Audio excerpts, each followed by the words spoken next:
Presentamos A Fondo con José Ignacio Beteta. Análisis económico, análisis político en A Fondo.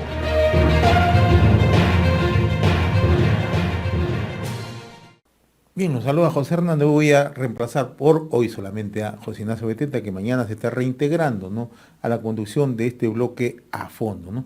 Hoy tengo dos invitados con el cual vamos a analizar el momento político, ¿no?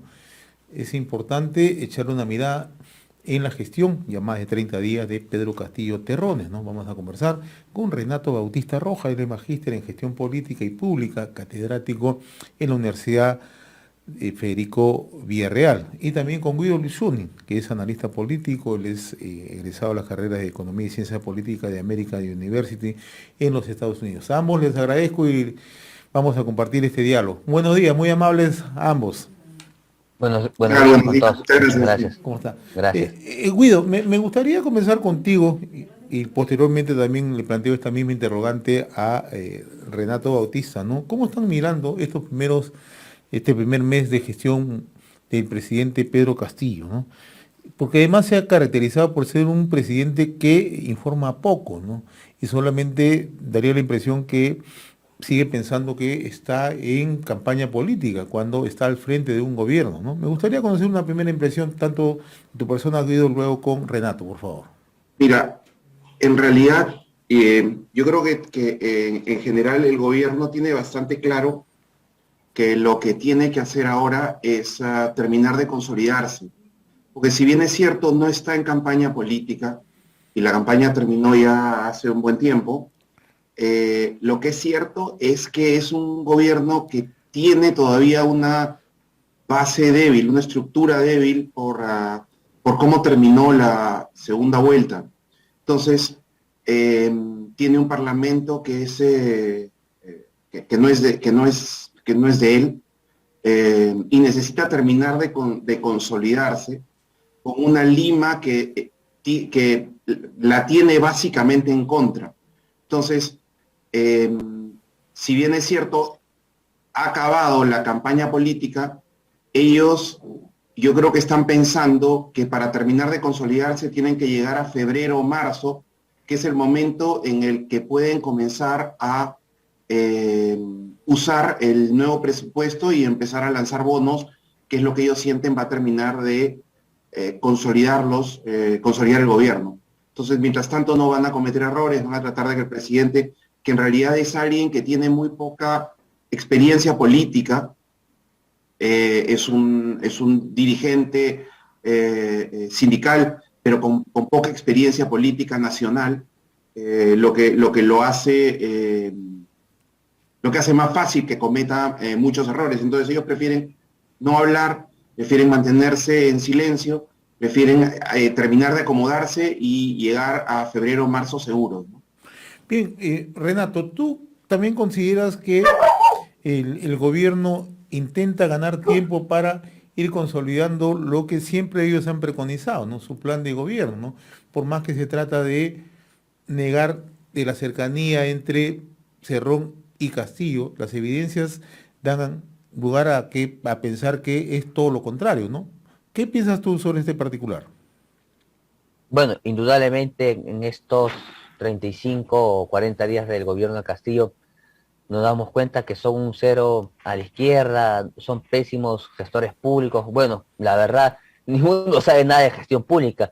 Y este no es un tema de ser racista, porque todos los peruanos somos mestizos, es decir, nadie puede decir que es blanco, por ejemplo, al 100%. Entonces no es un tema de ser racista, sino es que estos señores no saben administrar la red pública, la cuestión pública, como diría Aristóteles, y qué pena que el Perú, que haya crecido económicamente 15, 20 años, está en una curva de decadencia, la verdad, porque estos señores no saben tomar decisiones. Bueno, Castillo debería reconocer esas falencias que tiene y tener asesores expertos en economía, en política, pero no se rodea ni con mejores profesionales. Ese también es el problema, y qué pena que estas situaciones nos van a afectar a todos los peruanos, porque bueno sería que solo al gobierno o a sus electores, pero las pésimas decisiones que ellos tomen van a afectarnos a todos los peruanos, y qué para reitero. Ahora, Guido, en esa línea que tú mencionabas, ¿no? El gobierno va a intentar llegar enero, febrero, marzo del próximo año, pero estamos viendo cómo se designan funcionarios, representantes del gobierno, ¿no? Cuestionados, ¿no? Asesores, etcétera, ¿no? Que más que tengan la experiencia profesional, son funcionales, ¿no? O sea, para ti, el gobierno de Pedro Castillo va a buscar el único objetivo, copar el aparato del Estado. O sea, eso es un primer paso, ¿no? Y si eso lo consigue, el próximo año podríamos estar ingresando a una etapa donde ya ellos puedan determinar ya sus planes de gobierno. ¿Tú lo perfilas así?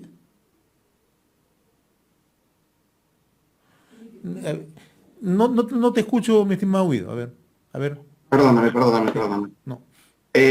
En realidad estamos en un proceso de cambio de sistema, ¿no? Ellos corrieron su campaña alertándonos de que ellos no creían en la Constitución, no creían en el sistema económico, no creían en las autoridades, no creían en el gobierno, no creían en el Congreso. Entonces, en realidad, lo que estamos viendo es un proceso de cambio de sistema, y para cambiar ese sistema, ellos van a buscar efectivamente lo que tú estás llamando copar el gobierno, más allá de lo que nosotros estamos acostumbrados, ¿no? Todo cambio de gobierno viene con un cambio de funcionarios a su lado, y los funcionarios van cambiando poco a poco conforme los nuevos funcionarios van aprendiendo lo que los antiguos funcionarios tenían para darles. En este caso vamos a tener una cosa mucho más abrupta, porque tenemos un gobierno que no cree en el sistema y que está empezando el proceso de cambio. Y ese proceso de cambio obviamente empieza por un proceso de cambio de personas. Lo que estamos viendo además es de alguna manera un grupo de funcionarios que básicamente vienen de gobiernos regionales y que han sido antes cuestionados. Pero bueno, de alguna manera ese es lo que el interior del Perú pidió, y finalmente la tendencia que ganó la elección, y es lo que estamos viendo. Ahora, Renato Bautista, en el caso de Iber Maraví, ¿no? Esto, de una u otra manera, ya marca una línea de lo que podría ser hacia adelante, ¿no? En el nombramiento de funcionarios, de ministros de Estado, porque es una persona más que cuestionada, ¿no? Existen los elementos suficientes, ¿no? Investigaciones periodísticas, hay atestados policiales, hay declaraciones, etcétera, etcétera, ¿no? Pero parece ser que el presidente no lo va a mover, ¿no? Y esto para muchos es una muestra que eso es uno de los objetivos del gobierno, ¿no? Que llegue al Congreso y enfrente Ejecutivo con Legislativo. Sí. ¿Cuál es la mirada que tienes tú sobre este particular? Bueno, indudablemente la salida de Béjar fue un gran golpe para el gobierno, porque me da la impresión que Béjar es el maestro, digamos el maestro Jedi en Star Wars de Cerrón. Entonces Castillo lo veía a Béjar como un gran rehén. Y la verdad, yo apuesto, a pesar que no tengo pruebas, que el discurso que dio Castillo el 28 de julio fue hecho por Béjar. Ese es su pensamiento a Béjar, totalmente claro para mí. Entonces, eso ha sido un gobierno. La salida de Maraví sería una segunda derrota consecutiva. Yo creo que ya es una derrota moral, porque la nación peruana desaprueba a este sujeto tan impresentable, y que cada día salen más cosas, que los euros fueron terroristas, que conoció a la terrorista Edith Lagos, que fue el vicepresidente de CONARE, que es el grupo del SUTE relacionado a Sendero Luminoso, que hizo un atentado contra el local de Acción Popular en la elección presidencial de 1980 que ganó Belaúnde. Ya no sé si ya qué más saldrá hoy o mañana sobre Maraví. Es terrible, la verdad, que el gobierno no quiera rectificar. Sinceramente, qué pena que no quiera rectificar. Y este ministro le hace un gran daño al gobierno, porque una persona con un tufillo senderista no debería estar ni un día más. Ojalá que el Congreso pronto lo interpele y sea censurado. Si Castillo, bueno, ya es obvio, ha pasado una semana que Castillo no lo va a remover, porque siente que sería una derrota política. Y qué pena que en lugar que Castillo se converja o convoque a profesionales democráticos, tengo como ministro del Trabajo a un sindicalista, con un tuyo senderista. Es decir, este señor, ¿qué puede saber de la administración del Ministerio del Trabajo? Creo que nada, pues si toda su vida ha sido un sindicalista y de seguro un profesor mediocre como ha sido Castillo. Es la verdad, Castillo 7 años gozó de licencia sindical y no sabemos hasta el día de hoy qué cursos enseñó, quiénes fueron sus alumnos, qué labor extraordinaria hizo en el colegio estatal que enseñó en Choto. Es decir, la verdad es Castillo, como este Maraví en el sector de la docencia y la educación estatal, los dos son unas artes mediocres. Ahora, Guido, el caso Maraví es necesario analizarlo, ¿no? Porque, como decía Renato Bautista, por más críticas, por más evidencia que se están mostrando, el presidente Castillo parece ser no lo va a tocar, ¿no? La sola presencia de Maraví en las últimas horas, ¿no? Yo voy a mantenerme, el presidente tiene mi cargo a disposición, voy a llegar al Parlamento Nacional. Y ahí es donde yo quiero llegar, ¿no? La llegada de Maraví al Parlamento Nacional, ¿qué significa? ¿Ya un choque, una colisión premeditada para ti? Mira, yo creo que en realidad, una vez más, lo que estamos viendo es cómo ellos tienen un cuadro al que respetan, al que quieren tener en el gobierno, están diciendo claramente que lo van a mantener. Y por otro lado, tienes un Congreso que está constantemente diciendo, uy, qué miedo, me van a cerrar, tengo que defenderme, tengo que cuidarme, no me vaya a pasar algo. En realidad, el presidente está siendo absolutamente honesto con lo que va a hacer, está mostrando todas sus cartas y está en manos del Congreso tomar la decisión de qué es lo que hace. Un choque, sí, van a haber muchísimos choques. ¿Va a servir de algo? Depende del Congreso, directamente del Congreso. Si el Congreso no hace nada, mira, podrán empezar a censurar y a censurar y a censurar y luego tendrán... Pero lo cierto es que ya nos dijeron cuál va a ser su ruta. Su ruta va a ser defender su chambita. Y en ese proceso de defender su chambita, el gobierno les va a pasar por encima, se va a terminar de atornillar, y va a hacer lo que ha dicho, ¿no? Cerrar el Congreso, llamar a constituyente y ya sabemos hacia dónde vamos. El Ejecutivo está haciendo lo que dijo que iba a decir y está caminando honestamente hacia donde nos dijo que iba a caminar. Ahora depende, para que exista balance de poderes, para que los poderes hagan lo que tienen que hacer, se necesita que hagan lo que tienen que hacer. Y entonces, en ese sentido, tenemos que esperar que el Congreso haga lo que tiene que hacer. Y el Congreso, si el Congreso está en contra de algo, pues tiene que actuar sin estar pensando en me van a dejar sin chamba, me van a cerrar, en fin. O trabajan con el gobierno para lograr su cambio, el cambio que el gobierno ha prometido que va a hacer, o se le ponen al frente para tratar de evitar que el gobierno haga lo que tiene que hacer. Ese es el rol de los poderes que no se está jugando. ¿Cómo percibes tú el trabajo que está cumpliendo en este momento el Congreso, Renato? Bueno, la verdad que es una decepción. Como dice bien Guido, no está todo lo que ha dicho España, eso es obvio, y si ellos se salen con la suya, Perú va a acabar en el sendero del hambre, miseria de Cuba y Venezuela, y todos los congresistas saben esa situación, creo que todos los peruanos, la verdad. Entonces, darle el voto de confianza a un gabinete donde está Bellido, una persona con más sombras que luces, que no tiene experiencia de gestión pública. Yo creo que hasta los primeros ministros de Humala quedan muchísimo mejor que Bellido, y no es un tema de ser racista, porque en las redes sociales hablan que racismo. Este no es un tema de ser racista. Acá en el Perú ha habido presidentes cholos, Toledo, San Román, es decir, el mismo Velasco no le decían el chino. Es decir, ¿de qué estamos hablando? Y que en 200 años todos los presidentes hayan sido, no sé, aristócratas. La cuestión es que no debieron darle el voto de confianza. Aquí ellos lo único que les importa es defender los 30.000 soles como congresista. Bueno, a la bancada de Acuña es defender los intereses de sus universidades privadas, la verdad. Acuña está feliz que destruyan el Perú, pero no se metan con mi negocio. A él le importa que se friegue el Perú. Y la verdad yo creo que nunca se va a dar la vacancia a Castillo, porque no se lleva los votos y porque los congresistas quieren solo estar sus 5 años. tal vez los más frontales sean los de Renovación Popular, Fuerza Popular, de Avanza País, uno que otro, el general Quiabra, la congresista Echaíz, uno que otro por ahí, pero de ahí no creo sinceramente que se llegue a los 87 votos, no creo. Aquí yo siempre he sido bien pesimista y yo creo que estos miserables, estos inefables se van a quedar 20, 30 años, la verdad, porque el Perú es una sociedad muy pasiva, muy conformista, no es una sociedad de gente confrontacional, gente, digamos, guerrera.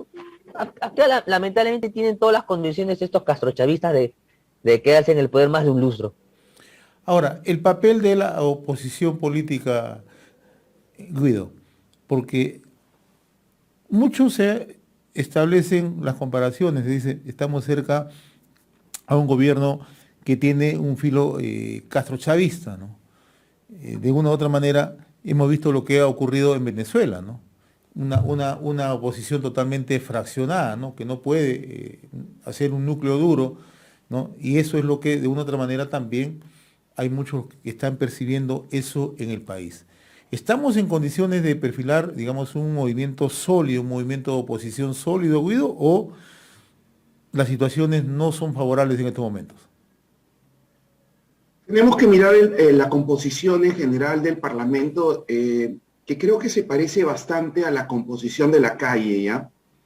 Tienes por un lado a Renovación, Avanza País y Fuerza Popular, que tienen un rol, digamos, de extremo en su rol de oposición, porque tienen una visión diametralmente distinta a la que tiene el gobierno. Por otro lado, tienes a todos estos partidos que están en el centro y que han sido elegidos por voto popular, en donde están Acción Popular, está APP, está Podemos Perú y está Somos Perú, que fue elegido como una especie de digamos, si todos los otros partidos son gelatinosos, Somos Perú pues es el más gelatinoso de todos. Entonces, yo creo que la composición se parece mucho a la de la calle, ¿no? Donde tienes un extremo, tienes otro extremo, y en el medio tienes un montón de gente que no está muy segura si quiere sentarse a la mesa a tomar sopa o a comer postre. Y bueno, y todas estas fuerzas del medio aprovechan de esa falta de entendimiento de la calle para negociar sus cositas y, en fin, como bien dice Renato, se sientan y negocian sus universidades y negocian sus negocios, ¿no?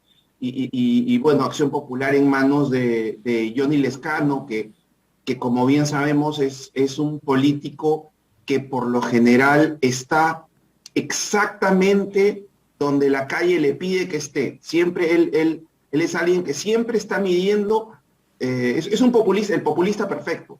Entonces, el rol de la oposición es complicado. Tienes, como te digo, una parte que suman 44 votos que están de un lado, tienes al otro lado 48 votos también, más o menos en extremos, y en el centro tienes toda la gelatina con la cual terminas construyendo este momento en el que estamos viviendo y que nos va a mantener, yo creo, por mucho tiempo sin estar muy seguros hacia dónde ir.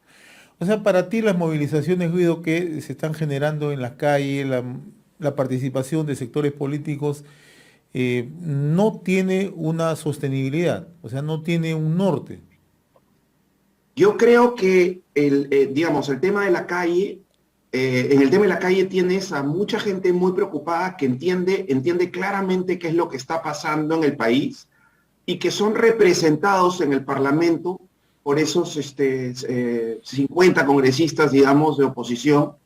Pero por otro lado tienes, desgraciadamente, a esa gente marchando que no termina de ser vista por todo el país porque tienes una prensa que simplemente no los mira.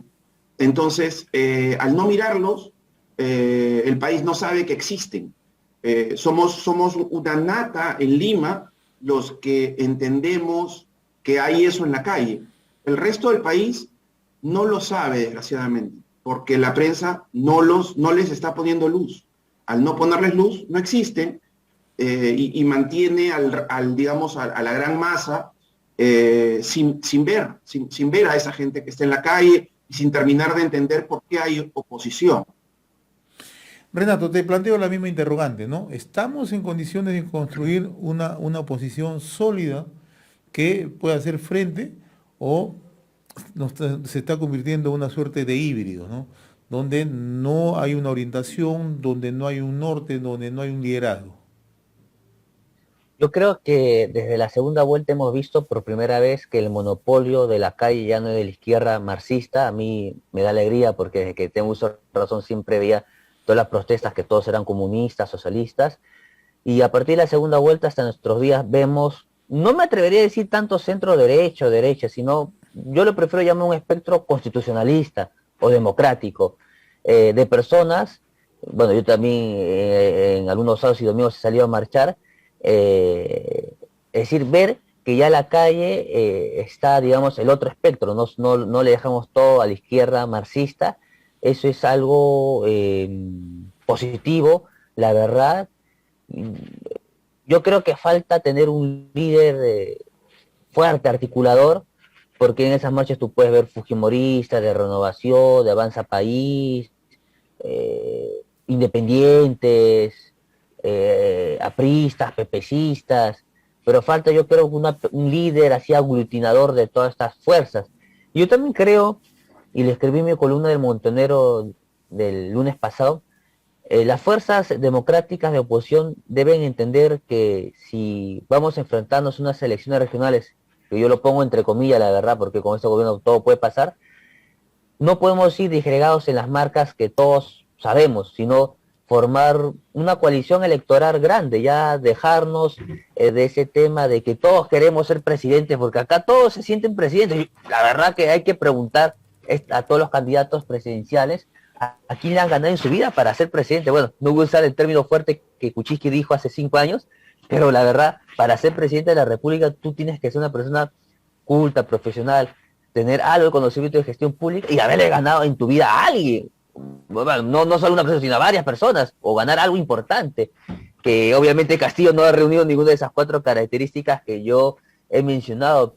Y bueno, del Congreso existen estas 3 bancadas que son, digamos, una oposición más dura, pero hay bancadas pues que son gelatinosas, son estos centristas, estos moderados que a la larga siempre trabajan para los comunistas y ellos van a cimentar este gobierno porque, como reitero, les preocupa más la defensa de sus universidades privadas. También hay que ser sinceros, a congresistas se les compra dando empleo a la esposa, al amante, a los centenados, es decir, se administra lamentablemente el Estado como si fuera un feudo en la Europa de la Edad Media, y así a muchos congresistas los van a tener contentos, a otros que tienen problemas judiciales, como el jefe de la bancada de Podemos, les anulan sus procesos o lo hacen largo, y felices, y así, la verdad, se cimenta el castrochavismo, yo creo, en culpa por esta gente, por estos políticos, entre comillas, centristas, moderados, o tibios, que los compran, y qué lástima, la verdad, como reitero, bueno, así es el escenario sombrío que yo veo. Finalmente, Guido, mucho se habla en el país de renovación política, ¿no? De nuevos cuadros, nuevos liderazgos, ¿no? Y la oposición en estos momentos, justamente allí se centra parte de la crítica o las observaciones que se le hacen, ¿no? Siempre vemos, y dicen los observadores, políticos tradicionales, ¿no? Políticos que trasuntan año tras año, ¿no? ¿Estamos en condiciones de demostrar una renovación política en estos momentos que haga una oposición seria? Yo creo que el gran problema que tenemos hoy es el tema de la no reelección. Tienes cuadros en el Congreso demasiado jóvenes, sin experiencia, que están aprendiendo, que no terminan de oler lo que pasa en los pasillos del Congreso, que no terminan de darse cuenta lo que está pasando y lo que viene, porque es gente muy nueva. Ponte a pensar que mientras nosotros, por ejemplo, en mi trabajo de analista, en fin, de asesor, yo he visto pasar, he visto a un Fujimori juramentar por tercera vez, he visto a un Fujimori caer, he visto a un Toledo juramentar, he visto en fin, todos estos presidentes que han subido y caído, he visto a PPK, he visto una vacancia, he visto, en fin, todas estas cosas que uno ve con el tiempo y que te enriquecen el olfato y que te enriquecen la capacidad de analizar y de mirar y de darte cuenta qué es lo que está pasando. Tienes a un montón de congresistas que es su primera vez, que no entienden lo que pasa. La renovación es necesaria, pero no se puede todo el tiempo estar echando a la basura a la gente que ya aprendió. Ese es un problema gravísimo de nuestro sistema en general, incluso cuando había reelección, renovábamos y renovábamos y renovábamos, sin darnos cuenta que en realidad le estamos haciendo un daño terrible al sistema, porque estamos constantemente trayendo gente nueva a aprender, y al final terminamos en el problema en el que hemos estado. Yo creo que el gran problema del Perú es más bien la no reelección, el no usar a la gente que ya tiene experiencia, que ya estuvo, que sabe. Ese es un problema que yo veo en el tema de la renovación. Estoy de acuerdo con la renovación, pero los nuevos tienen que ser los menos. Muy bien, yo quiero agradecer a Renato Bautista Rojas, magíster en Gestión Política y Pública, catedrático en la Facultad de Derecho y Ciencia Política de la Universidad Federico Villarreal, y a Guido Luisoni, analista político egresado de las carreras de Economía y Ciencia Política de American University, por acompañarnos esta mañana a través de A Fondo en RCR. A ambos, muchas gracias, un abrazo a la distancia. Buen día. Gracias, José, gracias, Renato, un gusto estar contigo, gracias a los dos. Gracias, muy bien. Buenos días, permiso. De esta manera ponemos punto final a nuestra secuencia a fondo. Mañana ya se reintegra José Ignacio Beteta a la conducción de A Fondo en RCR. Permiso, amigos. Muy buenos días. Hemos presentado A Fondo con José Ignacio Beteta.